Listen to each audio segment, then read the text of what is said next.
2019 నుంచి 2024 దాకా ఈ సో కాల్డ్ వైఎస్ఆర్సీపీ టెన్యూర్లో కల్తీ లిక్కర్ తాగి లివర్ బాధతో బాధింపబడ్డ రోగుల పేషెంట్ సంఖ్య ఎవరో తెలుసుకున్నారా?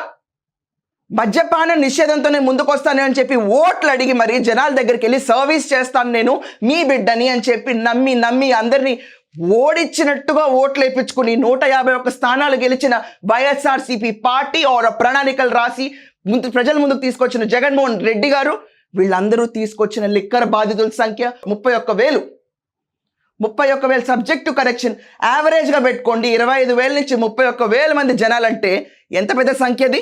వచ్చిన తర్వాత మద్యపానాన్ని విడతల వారీగా నేను ఇంప్లిమెంట్ చేస్తాను, ఒకేసారి కట్ డౌన్ చేయను. ఎందుకంటే పవర్లోకి రాకముందే మనం గవర్నెన్స్ పాలసీస్ ఏం తీసుకొస్తాము, రాష్ట్రాన్ని ఎలా డెవలప్ చేస్తాము దానిపైన రాలా. లిక్కర్ పాలసీ దేని గురించి? పాలసీ ఎందుకండి అసలు మీకు? రాష్ట్రంలో మద్యపాన నిషేధంతో ముందుకెళ్తా అన్నప్పుడు పాలసీస్ చేసుకొస్తారా? పాలసీలు తీసుకొచ్చి స్కామ్ కింద కన్వర్ట్ చేస్తారా? మీ సోకాల్డ్ పర్సన్ రాజ్ కసిరెడ్డి చెప్పిన దాని ప్రకారం వింటే జగన్మోహన్ రెడ్డి గారేగా మరి చెప్పింది పార్టీ ఫండ్ కోసం నెలకి 50 నుంచి 60 కోట్ల దాకా రావాలి మాకని. ఈ రకంగా ప్రతి ఒక్కళ్ళు ముడుపుల విషయన డిస్టరీస్ ఏదైతే ఆంధ్రప్రదేశ్లో వాటి బ్రాండ్స్ని ఎగ్జిస్టెన్స్ కోసం ముడుపులు ఇచ్చిన సంఖ్య 3,000 కోట్లు.